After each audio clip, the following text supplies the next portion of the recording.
Assalamualaikum warahmatullahi wabarakatuh. Waalaikumsalam warahmatullahi wabarakatuh. Alhamdulillahi wahdah, sadaqa wa'dah, wa nasara abdah, wa a'azza jundah. Wassalatu wassalamu ala man la nabiyya ba'dah, wa ala alihi wa sahbihi wa mawalah. La hawla wa la quwwata illa billah, amma ba'du. Saudara-saudara kaum muslimin rahimakumullah, seperti kita maklum bahwa Allah subhanahu wa ta'ala menciptakan manusia dan jin untuk melaksanakan ibadah kepadanya. Manusia yang ingkar terhadap perintah ini dinamakan dengan orang-orang kafir. Sedangkan jin yang mengingkari perintah ini dinamakan dengan setan atau syaitan dalam bahasa Qur'annya. Kemudian dalam perkembangannya, jin-jin yang kafir yang dinamakan setan ini bersekongkol dan menjadi bala tentaranya iblis untuk menggelincirkan manusia dengan berbagai macam cara dan jalan dari hal-hal yang diridhoi oleh Allah subhanahu wa ta'ala. Adapun yang namanya iblis, pada hakikatnya cuma satu saja, yaitu yang ingkar kepada perintah Allah untuk sujud kepada Nabi Adam alaihi salam. Iblis inilah kemudian yang menjadi sesepuh, raja, biang atau dedengkotnya para setan. Seluruhnya akan tunduk kepada komando iblis, akan taat dan setia kepada perintah iblis untuk mencari teman yang sebanyak-banyaknya guna menemani mereka di neraka nanti. Maka mereka pun melakukan satu proklamasi yang bisa kita baca dalam surah Al-A'raf ayat 16 dan 17, di mana iblis dengan tegas menyatakan, qala fabima aghwaytani la aq'udanna lahum siratakal mustaqim. Wahai Allah, kata iblis, dari sebab engkau telah menghukum saya, dari sebab engkau telah mengusir saya dari sorga, maka saya berjanji akan menipu, akan menggelincirkan mereka, Adam dan keturunannya, dari jalanmu yang lurus. Apa jalan yang lurus? Tidak lain Islam ini. Dengan segala cara dan jalan, iblis dan bala tentaranya akan berusaha menggelincirkan manusia dari jalan yang lurus. Caranya bagaimana? Ayat ke-17 menjawab, "Tsumma la'atiyannahum min ba'di aydihim." Akan kami datangi mereka, akan kami goda mereka dari arah sebelah depan. Kalau cara itu tidak kena, wa min khalfihim, kami goda mereka dari sebelah belakang. Andai kata cara itu pun tidak mempan, wa an aimanihim, dari arah sebelah kanan. Kalaupun itu gagal, wa an syama'ilihim, kami akan datang dari arah sebelah kiri. Pendeknya dari 4 penjuru angin, iblis dan seluruh bala tentaranya yang bernama setan belum akan puas sebelum kita tergelincir dari jalan yang lurus yang diridhoi oleh Allah subhanahu wa ta'ala. Sebagian ahli tafsir menjelaskan bahwa jika iblis menggoda dari arah depan, yang dimaksud dari depan ini adalah dunia, sehingga manusia menjadikan dunia sebagai tujuan akhir dari seluruh kegiatan hidupnya.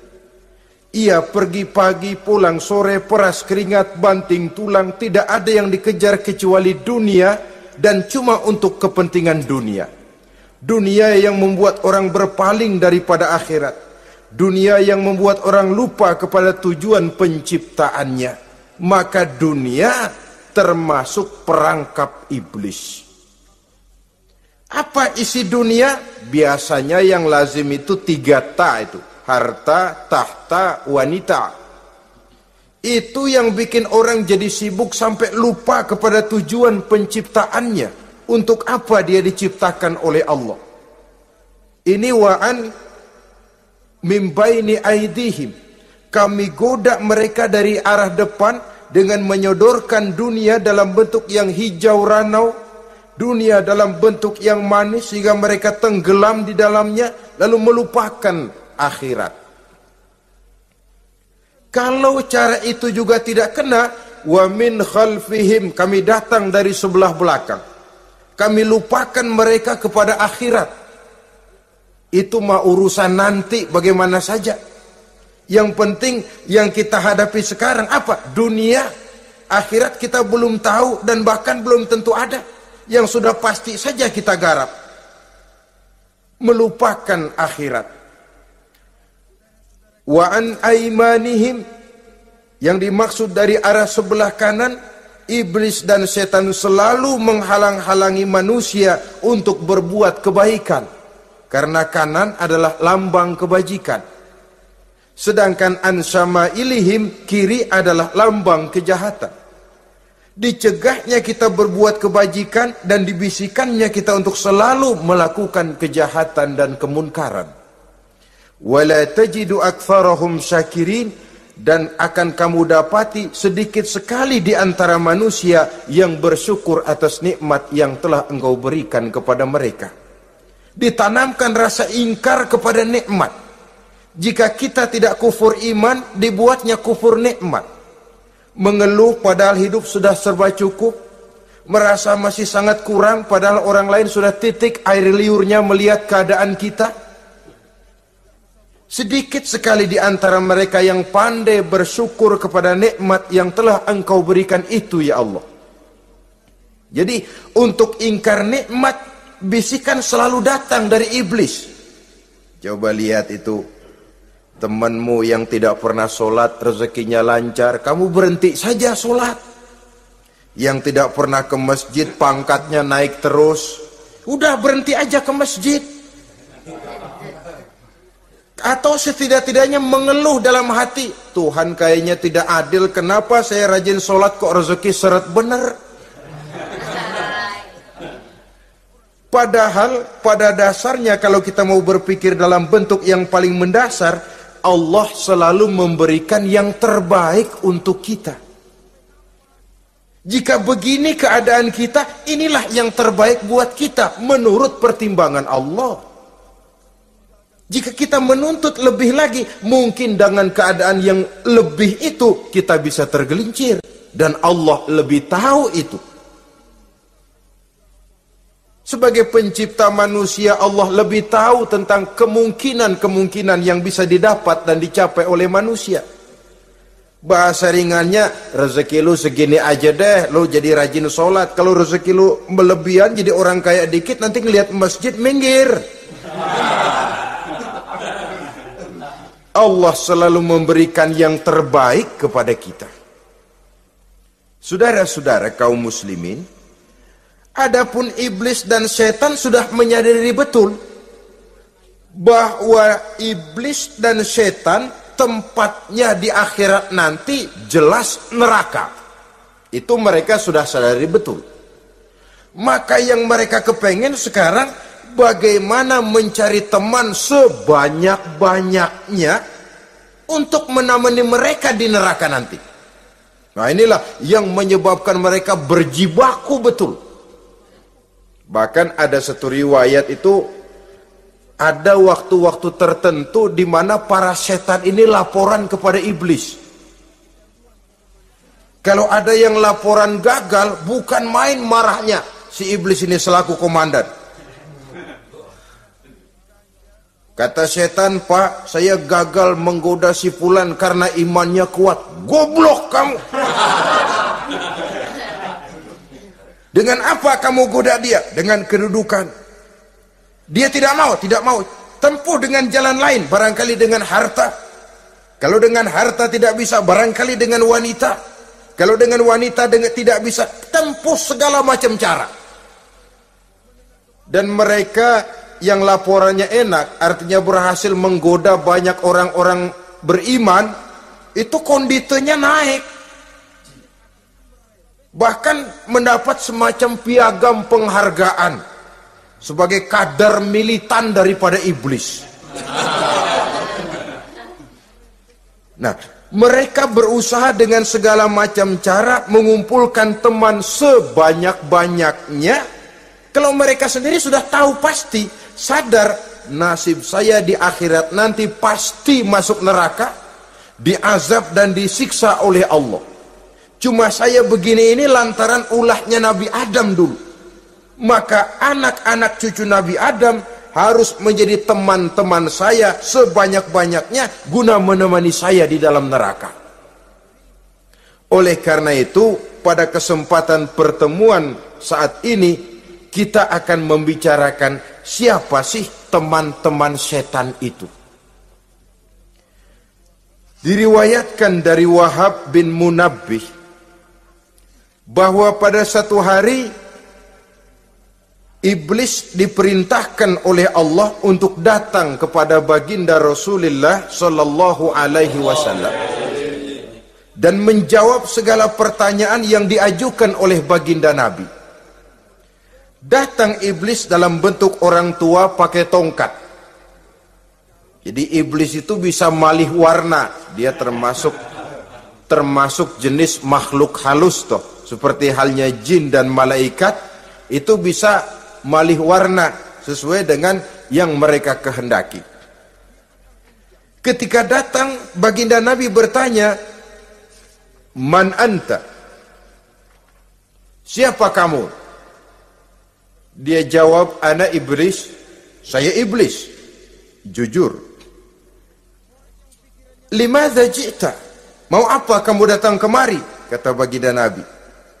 Dijawab oleh iblis, "Innallaha amaroni an atika wa ujibaka an kulli ma sa'altani." Allah memerintahkan saya untuk datang kepadamu dan menjawab segala pertanyaan yang engkau ajukan kepada saya. Nah, atas pernyataan ini baginda Rasul kemudian bertanya dengan dua pertanyaan. Pertanyaan pertama, iblis, "Kam ikhwanuka min ummati?" Ada berapa sih teman-temanmu dari golongan umatku? Dari golongan umatku, umat Islam ini, bukan orang lain. Kalau orang kafir sih sudah jelas, itu memang CS-nya iblis. Tapi dari umatku, siapa saja yang jadi teman-teman kamu iblis? Menjadi antekmu, menjadi alatmu sejak dari dunia sampai ke neraka nanti.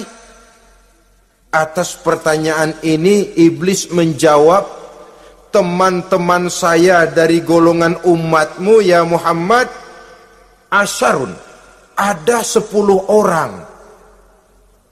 Ada 10 orang yang merupakan teman-teman iblis dari dunia sampai ke neraka." Siapa mereka? Pertama kata iblis, "Teman saya hakimun jair." Hakim yang curang. Hakim yang tidak adil. Ini bisa dimaklumi. Kenapa? Karena hakim diharapkan adalah produk keadilan. Sehingga orang mengatakan seorang hakim adalah seorang yang meletakkan sebelah kakinya di surga dan sebelah lagi di neraka. Kalau adil dia menghukum, kaki sebelah kanan yang akan menentukannya ke surga. Kalau licik dia menghukum, kaki sebelah kiri yang akan menjerumuskan dia ke dalam neraka. Saudara-saudara kaum muslimin rahimakumullah, sesungguhnya dalam kehidupan Kurangnya sandang pangan bukan satunya sebab yang membuat orang menderita. Tidak teraturnya perumahan, kurangnya lapangan kerja bukan satu-satunya yang menyebabkan rakyat menderita. Tapi lukanya rasa keadilan, tidak tegaknya hukum sebagaimana yang diharapkan, itu juga bisa menjadi sumber nestapa, bisa menjadi asal dari segala derita. Oleh karena itu, hakim yang tidak adil, hakim yang curang, yang menghukum tidak berdasarkan hukum, tapi berdasarkan kepentingan, berdasarkan pesan sponsor, hukum bisa dibeli, ada istilah mafia peradilan. Hakim-hakim macam ini yang akan menjadi teman-teman iblis. Dan tiap kali palu akan diketuk, iblis sudah bukan main sibuknya. Kekuasaan di tanganmu, hijau katamu, hijau yang akan berlaku, merah kau ketok, merah yang akan jadi keputusan. Orang lain tidak tahu ini kesempatan untuk jadi kaya, ini kesempatan untuk naik pangkat. Manipulir hukum tidak ada yang tahu karena orang banyak yang awam dengan hukum. Saudara-saudara kaum muslimin, kalau hukum sudah bisa dibeli, atau kalau hukum cuma untuk orang-orang kecil saja, ada kelompok-kelompok yang kebal hukum, maka akan timbullah kiamat di masyarakat, di mana yang kuat makin kuat, yang lemah selalu menjadi mangsa.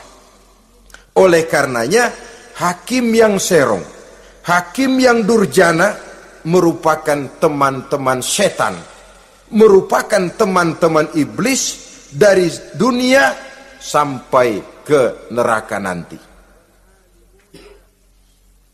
Ini yang pertama.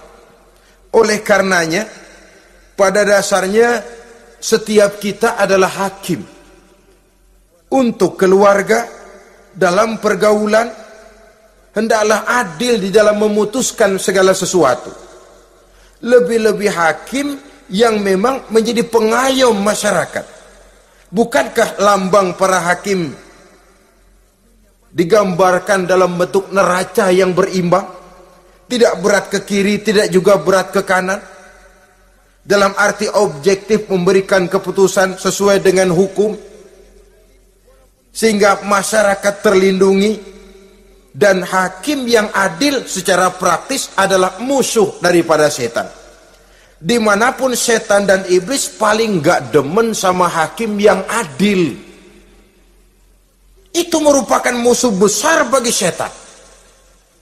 Yang menyalahkan yang salah, membenarkan yang benar, walaupun yang salah orang besar, yang benar orang kecil. Dan kita memang oleh baginda Nabi diajarkan satu doa, Allahumma arinal haqqa haqqa warzuqna ittiba'ah. Ya Allah, perlihatkan kepada kami bahwa yang benar itu benar. Sebab sering kita lihat yang benar jadi tidak benar. Ini memerlukan kekuatan batin. Yang benar tampakkan kepada kami kebenarannya ya Allah. Sebab sekarang banyak ketidakbenaran yang dikamuflase, banyak ketidakbenaran yang diberikan lipstick sehingga kelihatannya menjadi benar.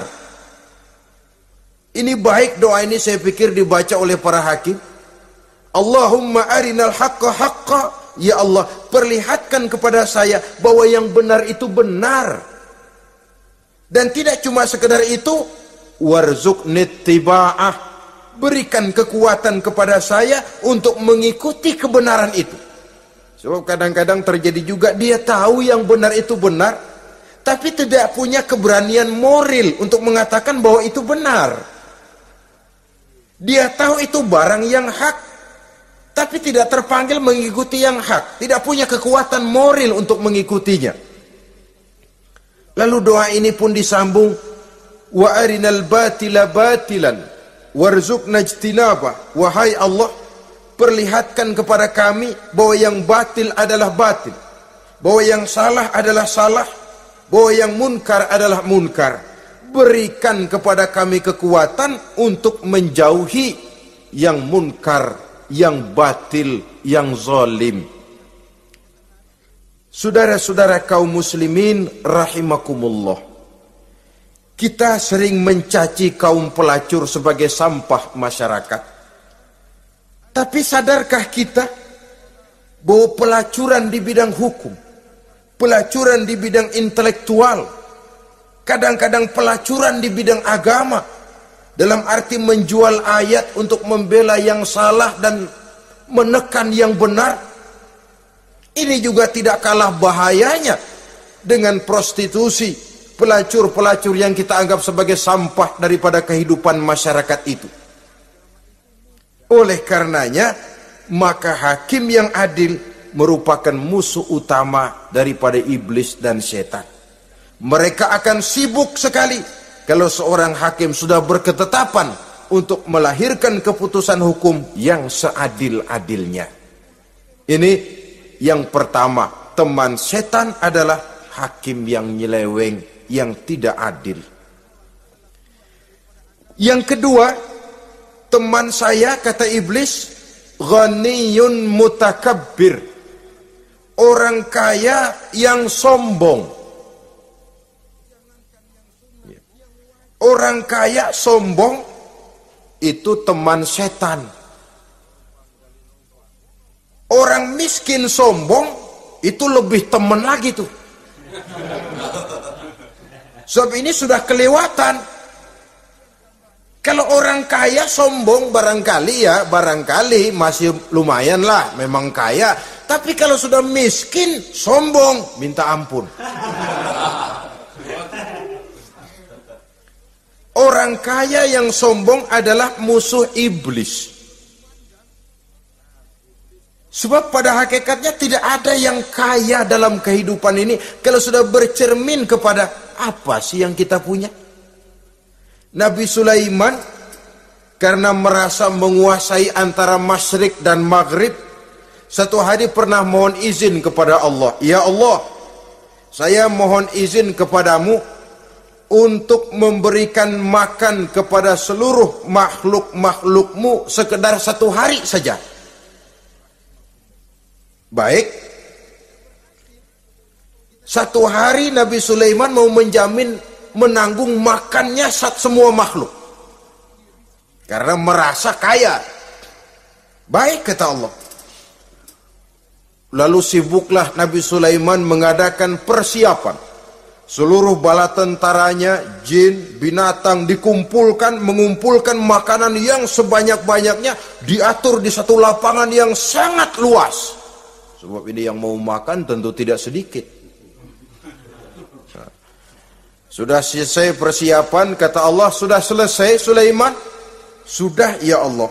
Nah, aku mulai dari makhlukku yang paling di bawah, ikan. Ikan nun dipanggil oleh Allah. Rezekimu hari ini mau ditanggung Sulaiman. Naik, makan. Naik ikan ini. Sekali makan seluruh persiapan habis.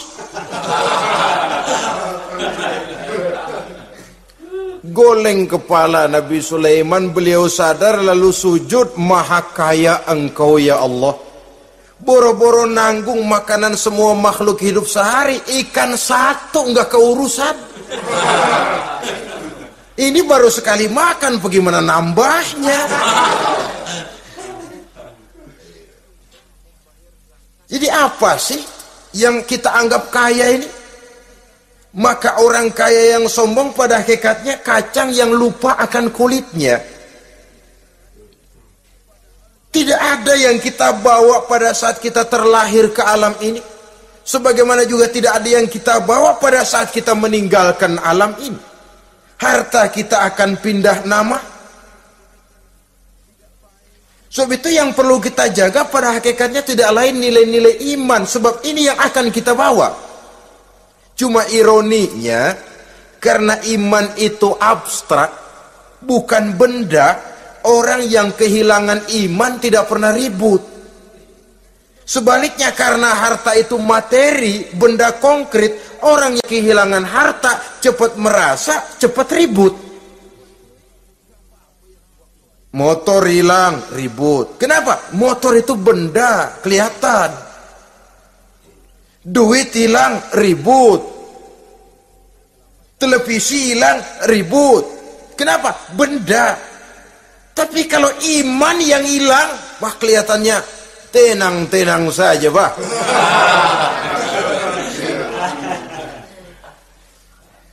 Padahal ini usaha iblis, bagaimana orang kehilangan iman, menjadi kafir, masuk grup dia untuk menemani dia di dalam neraka nanti. Dia gelincirkan iman kita, dan kita sering tanpa terasa telah mengalami pergeseran nilai-nilai iman, kalau tidak tergusur sama sekali. Cuma saya katakan tadi, oleh karena iman ini bukan benda, orang yang kehilangan iman kurang begitu merasa, padahal ini yang paling berharga. Sebab ini yang akan kita bawa menghadap Allah. Orang itu kalau sudah yakhruju minad dunya bighairi iman, keluar dari dunia, meninggalkan dunia dan seluruh isinya, kembali menghadap Allah dengan tidak membawa iman, tempatnya jelas sudah. Itu yang paling kita khawatir. Pangkat jelas tidak kita bawa, harta benda akan pindah nama jadi milik ahli waris kita. Tiba-tiba iman yang cuma satu itu tempat kita bergantung, hilang juga dari diri kita. Dengan apa kita mau menghadap Allah? Dan kemalangan apa yang lebih besar dari orang-orang yang telah kehilangan iman pada saat dia menghadap Allah Subhanahu wa ta'ala. Karena itu saudara-saudara, terutama yang diberikan amanah berupa harta oleh Allah dalam kehidupan ini, bersyukurlah kalau saudara diberikan kepercayaan oleh Allah untuk menyalurkan rezeki kepada orang lain, seperti keran yang nyimpen air tapi tidak untuk dirinya, disalurkan kepada yang memerlukannya. Rezeki dia cuma lewat tangan saya, rezeki dia cuma lewat tangan saya. Berbahagialah orang kalau dipercayai Allah untuk menyalurkan rezeki kepada orang lain. Artinya agen. Wong ditunjuk jadi agen Allah, kok nggak bangga? Kalau sudah kemari cara berpikir, insya Allah rasa bakhil bin pelit alias medit bin koret.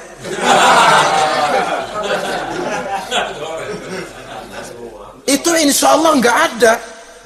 Kan kadang kita berpikir, yang nyari duit gue setengah mati, lu datang-datang mau minta aja pala lu. Kan itu toh kadang-kadang cara kita berpikir. Ya boleh jadi lalu terasa berat. Tapi kalau kembali kepada kesadaran, barangkali alhamdulillah rezeki dia cuma lewat tangan saya. Kalau saya nggak ngasih dia, barangkali nggak semudah ini saya dapat rezeki. Allah mudahkan rezeki saya karena saya sering membantu orang-orang yang memang memerlukannya. Andai kata saya nggak membantu mereka, belum tentu rezeki selancar ini. Tidak lalu enak aja, peras keringat gua banting tulang, pergi pagi pulang sore, lu datang-datang nada aja. Berbahagialah orang jikalau sekali lagi dia dijadikan agen oleh Allah untuk menyalurkan rezeki kepada mereka yang memang memerlukannya. Kalau tidak ke arah itu kita berpikir, yang timbul bakhil. Bakhil lalu bermegah-megah dengan hartanya, timbul kesombongan. Senang lihat orang susah, lalu dia sendiri dengan hartanya cuma to show only, pameran. Lewat di kampung, senang kalau orang melotot, lihat mobilnya yang serba mengkilap, sepatunya yang serba mahal. Senang kalau, wah, semua gaya hidupnya serba jet set, wah, wah, wah. Senang betul kalau melihat orang sudah serba bengong lihat keadaan dia. Timbul takaburnya, sombongnya, ngenyek kepada yang lain. Maka orang kaya yang sombong, teman iblis, teman setan. Setan senang betul. Sebaliknya secara praktis, orang kaya yang rendah hati adalah musuh iblis. Saudara-saudara kaum muslimin rahimakumullah. Lain memang.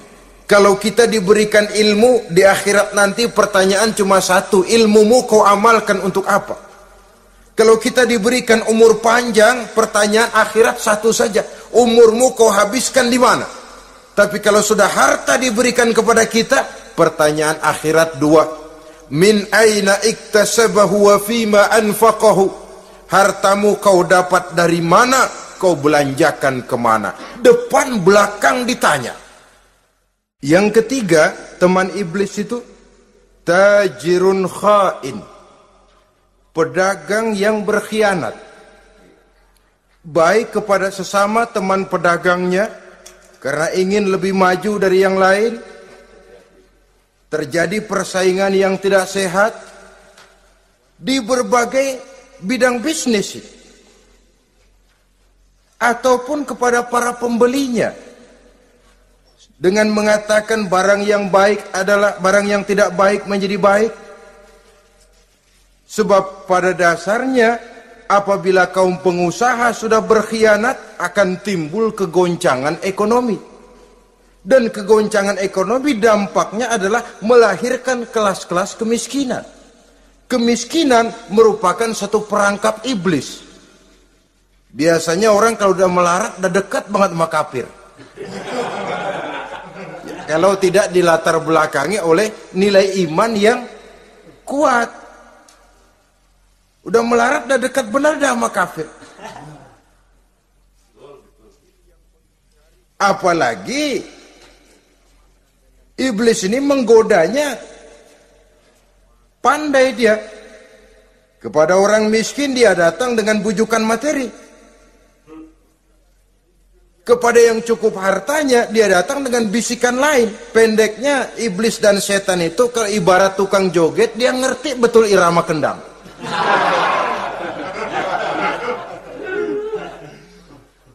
Di mana kelemahan orang itu dia selidiki, dia pelajari, dari arah situ dia masuk. Dan secara strategi perang, iblis dan setan ini posisinya memang lebih menguntungkan daripada kita. Kenapa? Dia melihat kita, kita mah nggak lihat dia. Dia bisa pelajari kebiasaan dan kecenderungan kita. Kita nggak tahu kadang-kadang kelemahan kita. Dari arah itu dia masuk. Posisi dan strateginya lebih menguntungkan daripada kita. Saudara-saudara kaum muslimin rahimakumullah. Bila ekonomi sudah goncang, terjadi penimbunan barang, terjadi spekulasi harga, timbullah kegoncangan sosial. Dan dikala itu setan dan iblis pesta. Dia merasa perangkapnya berhasil. Persaingan-persaingan yang tidak jujur, yang pada dasarnya akhirnya bukan cuma merusak sistem ekonomi, tapi juga mempengaruhi hasil kerjaan. Dalam tender-tender usaha-usaha besar misalnya, oleh karena mengajar supaya dia yang mendapat proyek, dia tidak segan sogok sini, suap sana, semir sana, usap sini. Tinggal untungnya sedikit dan dia harus dapat untung besar. Akhirnya apa? Proyek yang dikerjakan cuma asal sekedar jadi. Tidak seperti standar yang ditetapkan lagi. Juga tidak merupakan kesalahan yang sepenuhnya harus dibebankan kepada dia. Kesalahan yang merupakan siklus. Mata rantai, sudah lingkaran setan. Itulah sebabnya sering saya ungkapkan, kalau manusia sudah jadi teman setan, lebih buas daripada bajing. Karena bajing cuma makan kelapa, tapi bajingan sudah apa saja dimakan. Sudah jadi teman-teman iblis, tidak ngerti halal haram, hak dan batil. Ini kepentingan pribadi apa kepentingan orang banyak, yang penting sikat saja.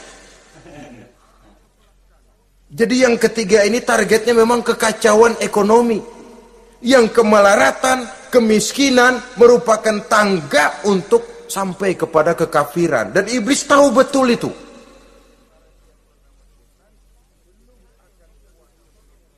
Lain misalnya contoh yang diberikan oleh Rasul. Rasul kan pernah dagang di kala remaja itu.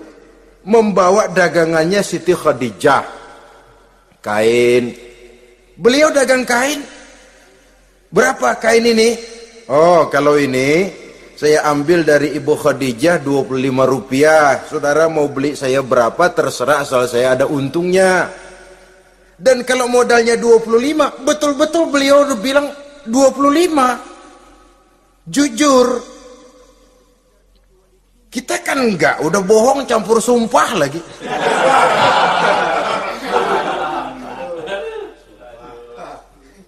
Ini yang ketiga. Yang keempat, teman-teman setan, teman-teman iblis, syaribul khamr. Orang yang minum arak, pemabuk, itu teman setan. Bahkan divonis tidak beriman. Orang yang pada saat meninggal dunia di dalam perutnya itu masih ada khamr. Tidak beriman divonis. Jadi dalam satu pesta di mana disediakan minuman-minuman keras, iblis itu sudah masang perangkap. Dan bila minuman itu dihampiri orang, dia mulai senang, wajahnya berseri-seri. Kalau minuman dituang ke gelas, dia tepuk tangan.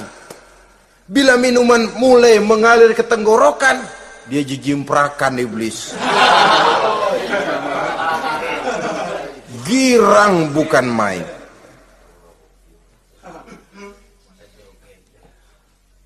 Saudara-saudara kaum muslimin rahimakumullah. Kenapa pemabuk merupakan teman setan? Karena dalam keadaan mabuk, orang kehilangan daya kontrol. Perbuatannya nyaris tidak terkontrol lagi. Tidak ada rahasia, tidak ada harga diri, tidak ada sifat memelihara, dan itu ciri-ciri daripada iblis. Syaribul khamr, orang yang suka meminum minuman keras. Itulah sebabnya memang dalam hidup ini kita harus punya filter. Allah selalu menghendaki yang terbaik dan memilihkan yang terbaik untuk kita. Kalau sudah itu minuman yang baik, kata Allah, itulah memang yang baik untuk kita. Kalau itu dilarang oleh Allah, itulah memang yang tidak baik untuk kita. Jadi kalau sudah qat'i dalilnya, nggak usah buang energi menyelidiki apa manfaatnya.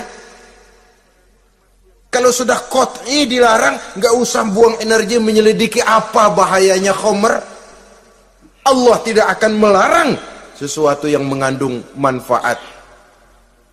Yang dilarang Allah tentu yang membawa mudarat dan bahaya di dalam kehidupan. Bukankah sekarang ini minuman keras sudah merupakan penghias pesta? Merupakan kebanggaan di kalangan remaja? Termasuk dalam kata khamr ini ya morfin, ganja, narkotik, dan yang sejenis dengan itu. Orang sudah merasa bangga kalau sudah fly to the sky. Membumbung ke angkasa, katanya dunia ini luas, lupa segala macam persoalan. Tapi sampai kapan? Sampai kapan orang merasa membumbung? Sampai kapan orang merasa bisa meninggalkan segala persoalan? Sampai mabuknya selesai? Ya kalau gitu mabuk aja terus. Lalu apa artinya kehidupan ini? Mabuk kan nggak ngerugiin orang lain. Kalau saya nyolong kan ngerugiin orang lain. Kalau saya korupsi ngerugiin orang lain. Kalau saya zina jelas ada orang lain yang dirugikan. Tapi minum khamar, siapa yang rugi? Uang saya. Saya beli dengan uang saya. Yang minum pun saya. Siapa yang rugi? Saudara, ini pemikiran sepihak namanya. Pertama jelas merugikan diri sendiri. Kesehatan terganggu, pertumbuhan IQ, ya, daya pikir jadi jumud bin beku. Tidak ada idealisme ke arah depan. Yang ada ya, yang dipikirkan ya, yang di depan hidungnya saja. Dan konon itu pada mulanya memang orang kan sifatnya cuma ingin tahu. Nyobain ketagihan. Ya kalau orang tuanya masuk golongan have, mampu. Kalau orang tuanya termasuk ekonomi lemah, sedangkan kecanduan hal yang tidak bisa ditangguhkan. Orang yang sudah kecanduan minuman keras, Sekali dia tidak minum, sudah bukan main rasanya. Orang yang sudah biasa minum ganja, morfin, narkotik, satu kali dia tidak bertemu itu, sudah nggak keruan rasa. Orang tuanya tidak mampu, kenapa lalu nggak ngelamun yang negatif? Ya kalau dia keluarga have, orang tuanya masih ngelarang, dia bisa jual hal lain di rumahnya yang ada harganya. Tip deka itu, video kah itu, mobil kah digade dulu. Kalau di kampung, anak-anak muda yang menengah ke bawah, kenapa nggak ayam orang disamber?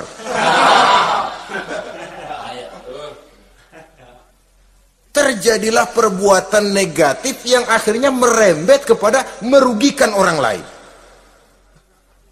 Hakikatnya zohirnya memang pada mulanya hanya merugikan diri sendiri, tapi lambat laun akan merembet juga kepada merugikan orang lain. Oleh karena itu pantas kalau dalam perjalanan Mi'raj begitu hendak start dari Masjidil Aqsa menghadap Allah, kepada baginda Nabi disodorkan 2 gelas minuman. Segelas susu dan segelas arak. Muhammad, kau ambil salah satu minuman itu, kau minum. Mantap. Nabi mengambil gelas yang isinya susu, lalu beliau minum. Selesai minum, kata Jibril, "Shaddaqta ya Muhammad, laqad asabtal haq." Kamu benar Muhammad, pilihanmu tepat. Kenapa? Untung saja susu yang kamu minum. Kalau arak yang kamu ambil, kamu pilih dan kamu minum, pasti umatmu bakal pada jadi umat teler semua nanti. Wong Nabi milih susu saja umatnya masih banyak yang teler. Apalagi kalau beliau memilih khamr waktu itu. Tapi ini sekedar simbol bahwa begitulah kita dalam hidup. Saudara, kalau di depan kita ditaruh segelas jamu, segelas sirup, kira-kira pilih mana? Sirup apa jamu? Jamu. Orang yang berpikir panjang ke depan, dia bakal pilih jamu. Memang pahit, getir, nggak enak, tapi besok pagi badan enteng, kerja semangat, berpikir cerdas, gairah ada. Orang yang pikirannya pendek, ngapain jamu getir nih, sirup nih, manis ini. Dia minum, bukan main manisnya, besok pagi bibir pada jontor. Begitulah dalam kehidupan ini. Maka hendaknya kita berusaha dengan sekuat kemampuan untuk menghindarkan diri dari minuman keras dan pengaruh-pengaruhnya. Yang kelima, teman iblis itu al-qattat, tukang-tukang fitnah. Itu suling iblis itu, trompet setan. Sebab apa? Benar kalau Quran mengatakan, Nabi mengatakan al-fitnatu asyaddu minal qatli. Fitnah lebih bahaya dari pembunuhan. Sebab apa? Pembunuhan membunuh orang secara langsung. Fitnah membunuh orang pelan-pelan. Kalau mati mau mendingan cepat daripada pelan-pelan. Pelan-pelan mati, cepat mati enakan cepat, nggak ngerasain sakit. Fitnah membunuh orang pelan-pelan. Nama baik orang hancur, dicoreng-moreng di tengah masyarakat. Maka tukang-tukang fitnah, teman-teman setan dari dunia sampai ke neraka nanti. Karena fitnah lebih bahaya daripada pembunuhan. Mengada-ada yang tidak ada diada-adakan, fitnah. Melebih-lebih, berita semeter jadi 3 meter, yang 2 meter. Ya kalau positif, kalau negatif, fitnah. Memang orang bilang kalau kita nitip duit jangan harap lebih, kurang bisa. Tapi kalau nitip omongan jangan harap kurang, pas saja sudah untung itu. Biasanya lebih, namanya omongan. 1 meter jadi 2 meter, 2 meter jadi 3 meter.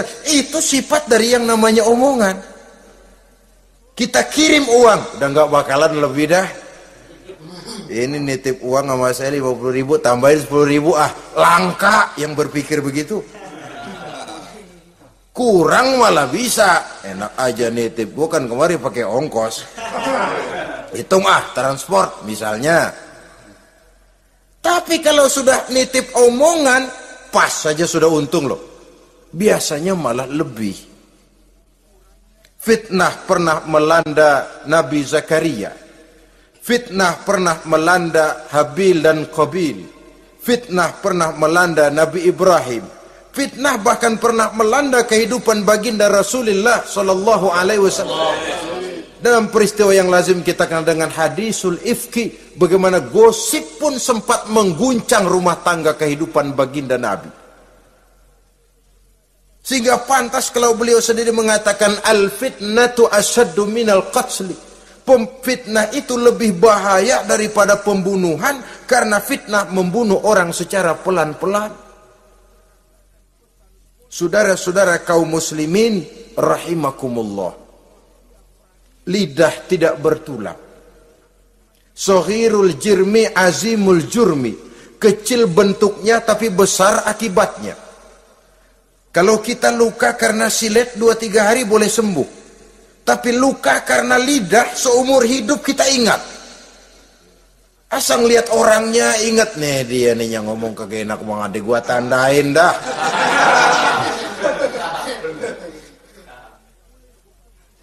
Itulah sebabnya pepatah bilang salamatul insan fi hifzil lisan. Orang akan selamat jikalau dia pandai menjaga lidahnya. Saudara-saudara kaum muslimin, yang keenam, teman setan sahibur riya, orang yang riya, beramal cuma to show only, supaya ingin dipuji orang, ingin dilihat orang, riya namanya. Tidak ada ikhlas, sebab kata Imam Ghazali, an-nasu kulluhum niyamun illal alimun wal alimuna an-nasu kulluhum mauta illa al-alimun wal alimuna niyamun illa al-amilun wal amiluna mughtarruna ila al-mukhlisun. Manusia itu pada hakikatnya mati kecuali orang alim. Orang alim sekalipun hidup hakikatnya adalah tidur kecuali orang yang mengamalkan ilmunya. Dan orang yang mengamalkan ilmunya banyak yang tertipu kecuali orang yang ikhlas. Tepat ini fatwa Imam Ghazali. Manusia hakikatnya tidur kecuali orang yang alim. Orang yang alim walaupun hidup tapi tidur. Hidup tidur, ya nggak bisa berbuat banyak kecuali orang yang mengamalkan ilmunya. Dan orang yang mengamalkan ilmunya banyak yang tertipu kecuali yang ikhlas. Jadi kalau amal itu adalah jasad, ikhlas itu adalah ruh. Amal tanpa ikhlas patung. Patung tidak bisa berkembang, tidak bisa berbuat banyak, namanya patung. Itu amal tanpa ikhlas.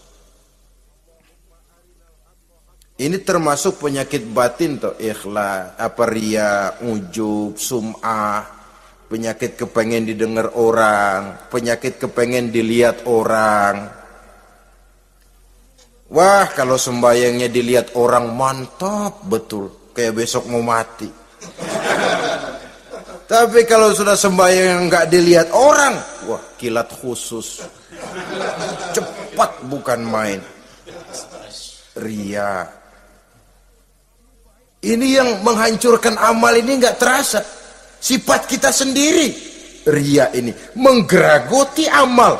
Sebagaimana api menggeragoti kayu bakar. Yang ketujuh. Teman setan akilu malil yatim. Orang yang memakan harta anak yatim.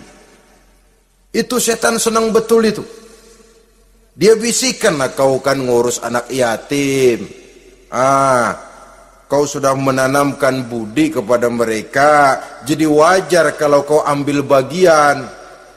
Mula-mula memang dalam batas yang wajar. Makin lama malah berebut sama yatimnya. Makin kesonoin, yatimnya malah nggak keduman, panitianya yang kenyang. Akilu malil yatim, orang yang memakan harta anak yatim secara zalim, ini merupakan teman setan. Sebaliknya, orang yang melindungi anak yatim, kata Nabi, seperti dua jari ini dengan aku di akhirat nanti. Dekat derajatnya dengan Rasul. Yang kedelapan, teman setan al-mutahawinu bis shalah. Orang yang nganggap enteng sholat, ngenteng-ngentengin sholat. Nanti aja dah, kalau udah tua-tuaan, sembahyang mah gampang, saban sari ada. Kalau ini nih tinju jarang-jarang. Al-mutahawin, ngenteng-ngentengin. Pada dasarnya agama itu mudah. Jangan dipersulit, tapi juga jangan dipermudah. Agama itu tidak berat. Jangan diberat-beratin, tapi juga jangan dienteng-entengin. So yang enteng kalau kita entengin, akhirnya menganggap remeh. Mulanya memang sedikit, makin lama makin banyak, makin lama makin banyak, makin bertumpuk. Apalagi kalau sadar kita sholat adalah tiang daripada agama. Bagaimana rumah akan tegak tanpa tiang yang kuat? Bagaimana agama akan tegak dalam diri seseorang kalau sholatnya dia enteng-entengi? Jangankan yang sunnah, yang wajib saja. Kadang-kadang tutup lubang, gali lubang. Padahal itu merupakan tiang pokok. Rumah itu untuk kuat harus ada tiang-tiang tambahan. Tiang tambahan ini ya nawafil, ya rawatib, solat-solat sunnah itu. Itu untuk menjaga stabilitas temperatur batin kita kepada Allah. Al-mutahawinu bis shalah. Jadi kalau sudah masuk waktu, beduk misalnya berbunyi, azan berkumandang, iblis mulai menyebar bala tentaranya. Pasukan, siap.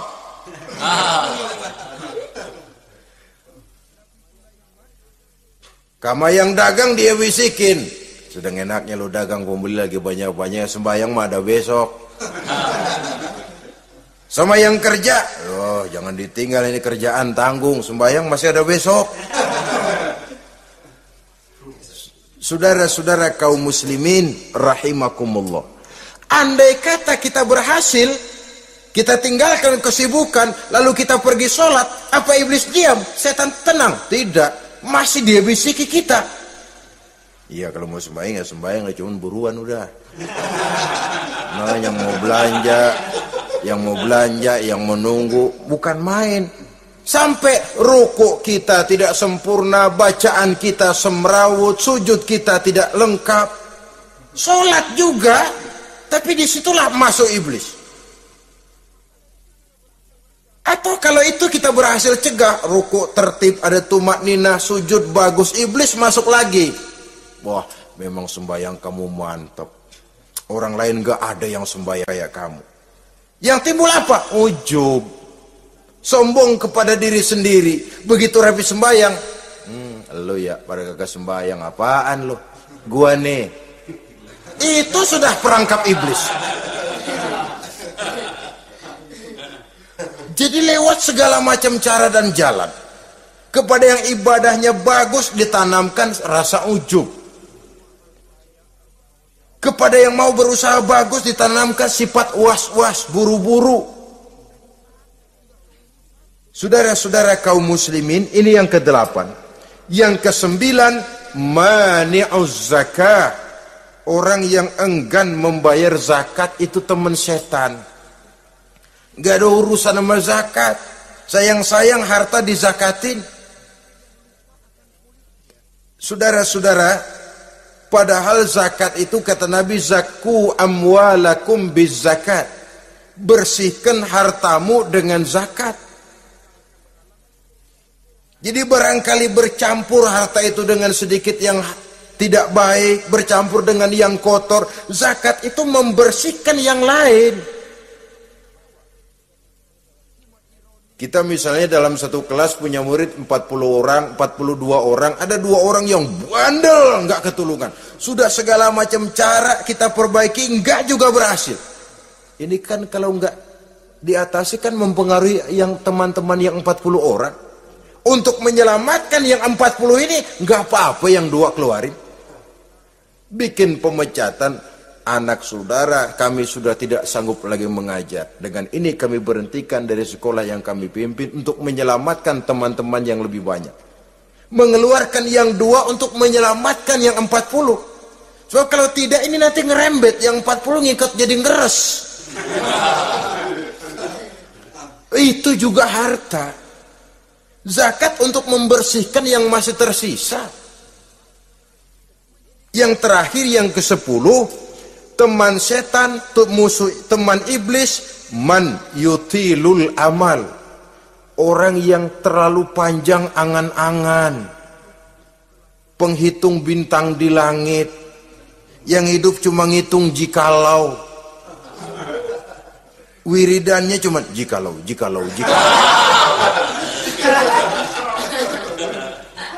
Tidak pernah mau berbuat, cuma angan-angan kelewat panjang. Yang ngelamun kan nggak ada sekolahan, ya siapa juga bisa ngelamun. Orang bukan tidak boleh bercita-cita, bahkan cita-cita yang mendorong kita untuk bergairah dalam kehidupan. Tapi kalau cita-cita tanpa langkah konkret, yang penting kan punya kemauan, lebihnya tawakal, nggak cukup. Pernah datang ke masjid seorang sahabat. Begitu sampai dia turun dari onta langsung menghadap baginda Nabi. Nabi tanya, ontamu udah diikat belum? Belum ya Rasul. Kenapa? Saya tawakal kepada Allah. Tuh orang diomelin sama Nabi. Ikat dulu, habis gitu baru tawakal. Betul toh. Ikat dulu tuh onta, lebihnya baru tawakal. Kalau udah diikat masih lari juga, itu tawakal. Lah belum diikat udah tawakal. Orang yang terlalu panjang angan-angan, yang akhirnya kalau tidak merusak cara berpikirnya, akan mendorong dia kepada perbuatan yang negatif untuk mewujudkan angan-angannya itu. Macam misalnya ya, pakaian kepengen bagus, harta mau banyak, usaha ogah, kerja capek sedikit tidak mau, kepengen seperti orang-orang, lalu ngelamun. Kalau tidak jadi gila, ya merusak perbuatannya. Kan berapa banyak orang yang kepengen kaya gagal lalu jadi sableng. Kertas koran ditumpukin, dikantongin, dia kira gepokan duit. Hawanya duit udah banyak aja. Tulul amal, terlalu panjang angan-angan. Nah, saudara-saudara, kalau kita sudah tahu itulah teman-teman setan, teman-teman iblis, mari kita berusaha jangan termasuk salah satu di antara 10 orang yang menjadi teman-teman iblis ini. Lalu cara untuk mengatasinya bagaimana? Imam Al-Ghazali rahimahullah memberikan tuntunan. Pertama, untuk mengatasi perangkap setan, jangan sampai kita termasuk salah satu teman setan, zikrullah. Banyak ingat kepada Allah. Sebab Nabi bersabda, inna zikrallahi ta'ala fi janbi syaitan kal akillati fi janbi ibni Adam. Sesungguhnya zikrullah, zikir kepada Allah itu dapat menyakiti setan sebagaimana penyakit menyakiti lambung anak Adam. Jadi setan itu akan kurus kalau kita hantam pakai zikrullah. Setan tidak berdaya, lemah kalau kita hantam pakai zikrullah. Ingat Allah, selalu merasakan kehadiran Allah dekat dalam hidup. Itu senjata pertama. Dengan zikrullah, setan kurus. Kalau udah kurus, ya lemas, nggak berdaya ngadepin kita. Tapi kalau nafsu yang kita ikutin, kita umpanin tuh setan. Lah gemuk, begitu gemuk, makin berleluasa dia ngutak-ngatik kita. Yang kedua, jangan mendekati tempat maksiat. Sebab man hama haulal hima yusiku ayyaqa'a fi. Orang yang main di pinggir kali ditakutin kecebur di kali. Jangan mendekati tempat yang cenderung membawa kita ke tempat maksiat. Saudara-saudara, yang ketiga, mengosongkan perut. Dalam arti rajin puasa, puasa sunnah. Kata Nabi, inna syaitan yajri min ibni adam majrad dam fadayyiku majariyahu bil ju'. Setan mengalir dalam diri manusia seperti mengalirnya darah. Maka persempit jalan setan dengan apa? Bil ju', dengan memperbanyak lapar. Bukan memperturutkan syahwat. Pantas kalau Nabi bilang, saya adalah sekelompok orang yang tidak makan kecuali kalau kami lapar. Dan kalau kami makan, tidaklah sampai kekenyangan. Bukan enggak kenyang, tapi enggak kekenyangan. Yang terakhir kata Imam Ghazali, hendaknya kita selalu ingat bahwa tujuan iblis dan setan adalah menjerumuskan manusia, menyengsarakan manusia, supaya kita menjadi teman mereka di neraka nanti. Kalau ingat itu, insya Allah kita bisa mengerem diri. Nah, inilah saja yang dapat kita sampaikan pada pertemuan kali ini. Mudah-mudahan ada manfaatnya. Terima kasih dan mohon maaf. Usikum wa nafsi bitaqwallah. Wassalamualaikum warahmatullahi wabarakatuh. Waalaikumsalam.